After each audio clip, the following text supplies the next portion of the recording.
ધમાકા cell બંધ થાય છે। આ દુકાન ધમાકા સેલ 31 તારીખે બંધ થઈ જશે, એટલે બધો માલ દઈ દેવાનો છે એકદમ વ્યાજબી ભાવમાં।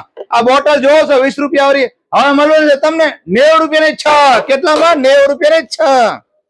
અરે જોવો જોવો, આ બોટલ તમને મળશે 100 રૂપિયાની 6 છે ને બાકી મસ્ત મજાની।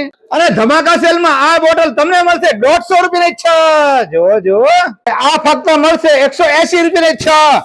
લેટેસ્ટ પ્રીમિયમ ઉનાળા માટે તમે તમારા ફ્રીજમાં રાખો। જો જો ફક્ત 220 રૂપિયામાં બોટલ તો જો એકદમ પ્રીમિયમ ક્વોલિટીની છે ને બાકી મસ્ત મજાની। જો જો 160 રૂપિયાની 6। કેટલામાં? 160 રૂપિયાની 6। 31 માર્ચે દુકાન બંધ થાય છે, એટલે બધો માલ દઈ દેવાનો છે એકદમ વ્યાજબી ભાવમાં। તો પછી આ બધી વસ્તુ લેવા પહોંચી જાવ, રિક્ષા ભરીને ખટારા ભરીને। અને તમારે આવવાનું ક્યાં રહેશે? 80 ફૂટ રોડ ઉપર નવા શાક માર્કેટ ની સામોસામ ચાની બાજુમાં દુકાન છેલ્લી ધમાકા સેલ। જો દુકાન બંધ થાય છે, પછી કહેતા નહીં મેં રહી ગયા। અને આવા તે ફાયદાના વિડીયો જોવા માટે સફીક કાકાના પેજ ને ફોલો કરી લો। વિડીયો જોવા માટે આભાર, થેન્ક યુ।